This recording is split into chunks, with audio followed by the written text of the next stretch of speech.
Welcome आप सभी को आपके स्मार्ट स्टडी यूट्यूब चैनल पे आप सभी को धन्यवाद। आज का टॉपिक हम देखने जा रहे हैं पैरेललोग्राम लॉ। आज का जो टॉपिक है वो है पैरेललोग्राम लॉ, जो इंजीनियरिंग मैकेनिक्स का टॉपिक है पैरेललोग्राम लॉ। पैरेललोग्राम लॉ क्या होता है, कैसे पैरेललोग्राम लॉ से हम रिजल्टेंट फोर्स का मैग्नीट्यूड फाइंड करते हैं, कैसे हम पैरेललोग्राम लॉ से रिजल्टेंट फोर्स का डायरेक्शन फाइंड करते हैं, वही हम आज देखेंगे और उसका रिजल्टेंट का फार्मूला प्रूव करेंगे और डायरेक्शन का फार्मूला प्रूव करेंगे। तो मेरे दोस्त यहाँ देखिए कि आज का जो ये टॉपिक है पैरेललोग्राम लॉ वो क्या है। देखिए, ये एक बॉडी है, ये एक रिजिड बॉडी है। क्या है? Rigid body. ये एक बॉडी है, रिजिड बॉडी। यहाँ फोर्स हम F1 लगा दिए और यहाँ से फोर्स F2 लगा दिए। ये एंगल थीटा है। ध्यान से देखिए, हमने अगले लेक्चर में देखे थे ये रिजिड बॉडी था, ये फोर्स F1 है और ये फोर्स F2 था। जो दो अलग अलग जगह से दो फोर्स अप्लाई हुआ है, ये थीटा एंगल था। एक बॉडी है, इस बॉडी पे दो फोर्स अप्लाई हुआ है और डिफरेंस पॉइंट से अप्लाई हुआ है, तो इसको हम बोलते हैं ट्रायंगल लॉ, जिसका हम लेक्चर बना के आपके प्यारे चैनल पे अपलोड कर दिए हैं। इसको आप जाकर के देख लीजिएगा। सेम इसी तरह का एक बॉडी है, इस बॉडी पे दो फोर्स अप्लाई हो रहा है, लेकिन सिमुल्टेनियसली, यानी एक साथ दो फोर्स एक ही जगह से अप्लाई हो रहा है। इसी को हम बोलेंगे पैरेललोग्राम लॉ। क्या बोलेंगे? Parallelogram law. इसको क्या बोलेंगे? Parallelogram law. जो लिखा हुआ है, देखिए, this law state that it two force acting simultaneously का मतलब होता है एक साथ या साथ एक साथ on a body at A point, एक साथ एक पॉइंट पर दो फोर्स अप्लाई हुआ है। Point are represented in magnitude and direction by the diagonal of the parallelogram, which is passes through the point at intersect at the two sides representing the forces. देखिए, इसका हम diagram बनाने जा रहे हैं। ध्यान से देखिए, इसी का डायग्राम बनाएंगे। ये जिस डायरेक्शन में जा रहा है उसी डायरेक्शन में हम इसको ले जाएंगे। जिस डायरेक्शन में जा रहा है इस डायरेक्शन में है। क्या है? ये F1 है। अब ये जो F2 है, F2 एक ही साथ है, यहीं से F2 यहां से जा रहा है। F2, इस फोर्स का क्या नाम है? F2। अब देखिए, यदि हम यहां से F1 के पैरेलल यहां से एक वेक्टर को जोड़ दे, तो ये F1, तो ये भी क्या हो जाएगा? F1 हो जाएगा। अब देखिए, यदि F2 के पैरेलल यहां से एक फोर्स लगा दे, F2 के पैरेलल यहां पे फोर्स लगा दे, F2 के पैरेलल यहां पे फोर्स लगा दे, ये दोनों जाके यहां जुट जाएगा। F2 के पैरेलल यदि फोर्स लगा दे तो ये क्या हो जाएगा? F2। कोई दिक्कत? अब ये जो पैरेललोग्राम है, इसके चतुर्भुज का जो ये डायगोनल है, ये क्या हो जाएगा? ये R हो जाएगा। ये रिजल्टेंट को शो करता है। ये आपको ग्राफिकल मेथड में इस डिस्टेंस से हम रिजल्टेंट के मैग्नीट्यूड को भी फाइंड कर सकते हैं। और यहां से जब हम इसको यहां से मिला दे तो किसी को कोई तकलीफ नहीं है। अब देखिए ध्यान से, इसका कुछ नेमिंग कर देते हैं। ये ए, ये बी, ये सी, ये डी और ये ई। कोई दिक्कत किसी को? अब देखिए हम एक ये ट्रायंगल पे कुछ हम विचार कर लेते हैं कि इन ट्रायंगल ए, बी और सी, ये 90 डिग्री का एंगल यहां पे शो कर रहा है। ये जो एंगल है, ये एंगल F1 और F2 के बीच का एंगल ये थीटा।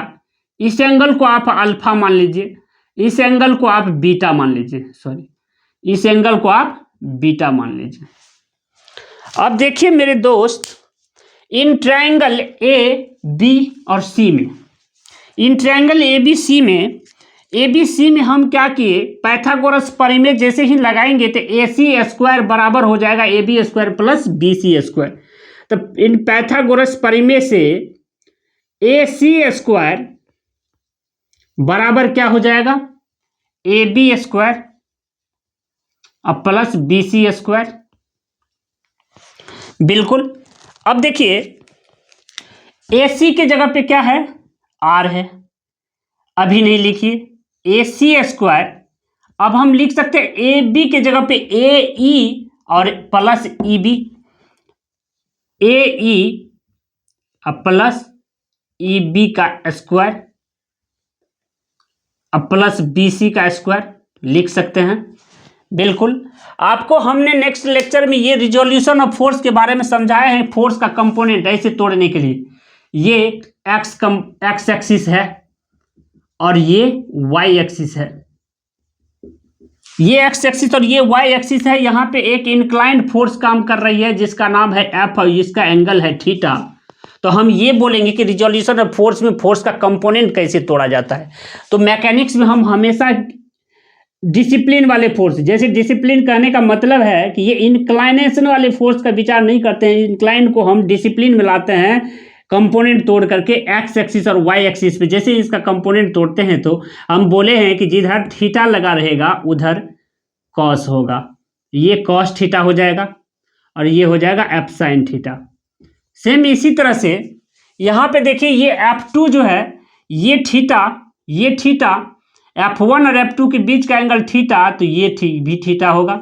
यहाँ से जैसे इसके कंपोनेंट को तोड़ेंगे तो यहाँ पे क्या हो जाएगा F2 कॉस थीटा और यहाँ हो जाएगा F2 साइन थीटा।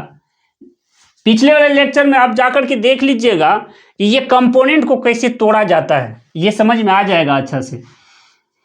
अब देखिए AC की जगह पे क्या था R, तो R स्क्वायर, AC को हम R लिख सकते हैं। AE की जगह पे क्या है F1 अब प्लस EB की जगह पे क्या है F2 कॉस थीटा का होल स्क्वायर प्लस BC की जगह पे क्या है F2 का स्क्वायर साइन स्क्वायर थीटा, है ना, साइन स्क्वायर थीटा। अब ध्यान से देखिए यहाँ से R स्क्वायर बराबर क्या हो जाएगा F1 का square plus 2 F1 into F2 cos theta plus F2 का square cos square theta plus F2 का स्क्वायर साइन स्क्वायर थीटा। बिल्कुल। यहाँ से एक स्टेप और लिख लेते हैं कि R स्क्वायर बराबर क्या हो जाएगा F1 का स्क्वायर प्लस, यहाँ पे आप देख लीजिए कुछ टॉपिक में कॉमन होगा, यहाँ पे F2 और F2 का स्क्वायर कॉमन है। तो यहाँ से देखिए F2 का square into sine square theta plus cos square theta common है और रेस्ट बच गया plus 2 F1 into F2 cos theta. यहाँ से देख लीजिए इसका जो वैल्यू है sine square theta plus cos square theta 1 हो जाएगा। तो यहां से क्या हो जाएगा, यहां से क्या हो जाएगा, आर स्क्वायर बराबर F1 का स्क्वायर प्लस F2 का square plus 2F1 into F2 cos theta. ठीक है, तो इसीलिए R बराबर क्या हो जाएगा, रूट अंडर F1 का स्क्वायर प्लस F2 का square plus 2F1 into F2 cos theta. ठीक है, ये निकल गया किसका वैल्यू, R का। इसको क्या बोलेंगे, मैग्नीट्यूड ऑफ रिजल्टेंट फोर्स। क्या लिखेंगे, इसको हम ऐसे लिख देंगे, मैग्नीट्यूड ऑफ रिजल्टेंट फोर्स।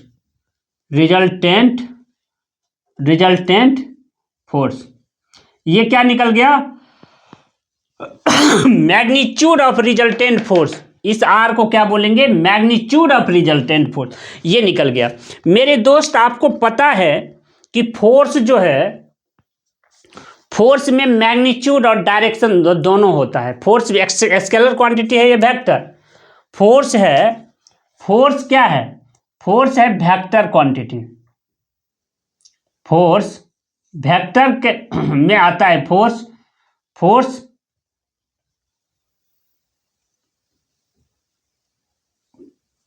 क्या है, वेक्टर क्वांटिटी। तो वेक्टर तब डिफाइंड होता है जब मैग्नीट्यूड भी हो और डायरेक्शन भी हो। जब मैग्नीट्यूड भी हो और डायरेक्शन भी हो, तो वेक्टर जो है फोर्स तब डिफाइंड होगा जिसमें मैग्नीट्यूड और डायरेक्शन हो रहे, क्योंकि फोर्स वेक्टर क्वांटिटी है। तो यहां पे तो मैग्नीट्यूड निकल गया, लेकिन ये मैग्नीट्यूड निकला तो इसका मतलब इसमें डायरेक्शन भी निकालना होगा, तब ये जाके क्लियर होगा। तो डायरेक्शन, अब देखिए, direction of resultant force, direction of resultant force,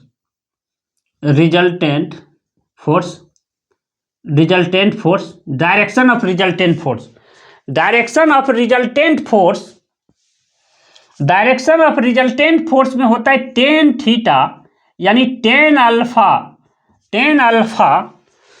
alpha.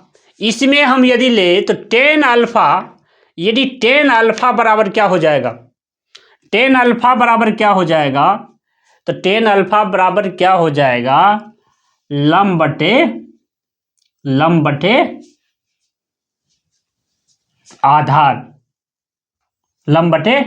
आधार, क्योंकि आपको पता है ये लाल बटे का जो आप 9th-10th में पढ़े हैं, टेन थीटा बराबर लंब बटे आधार जैसे हो गया। तो अब देखिए इसमें लंब कितना है, लंब हो गया F2 साइन थीटा, और आधार में कितना है, F1 plus F2 cos theta. तो यहां से आप अल्फा निकाल लीजिए, इसीलिए अल्फा बराबर हम निकाल लेंगे tan inverse F2 sine theta बटा F1 plus F2 cos theta. ये हो जाएगा। ये क्या निकला, डायरेक्शन ऑफ रिजल्टेंट फोर्स। ये जो निकला मेरे दोस्त फार्मूला, आपके ऑब्जेक्टिव में भी कभी कभी पूछ देता है, ये क्या हो गया, इसको हम बोलेंगे direction of resultant force.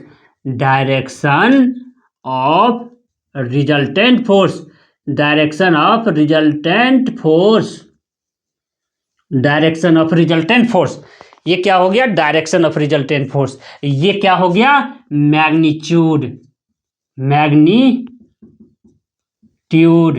Of resultant force. तो मेरे दोस्त, ये आज हम पैरेललोग्राम देखें, नेक्स्ट लेक्चर में हम पॉलीगॉन लॉ देखेंगे। आप लोग मस्त रहिए, मुस्कुराते रहिए और यदि आपको ये वीडियो अच्छा लगे तो लाइक कीजिए, शेयर कीजिए और सब्सक्राइब ज़रूर कर लीजिएगा, क्योंकि फुल्ली मैकेनिक्स का हम पूरा डिटेल वीडियो डालेंगे, पूरा सिलेबस कवर करेंगे हम अपने चैनल पे। आपके स्मार्ट स्टडी चैनल पे पूरा ये वीडियो मिलेगा इंजीनियरिंग मैकेनिक्स का, और हर एक एग्ज़ाम के 10 दिन 15 दिन पहले आपको सेलेक्टेड क्वेश्चन दिया जाएगा जो 110% आपके एग्ज़ाम में आएगा। ये हम विश्वास दिलाते हैं आपको। थैंक यू मेरे दोस्त।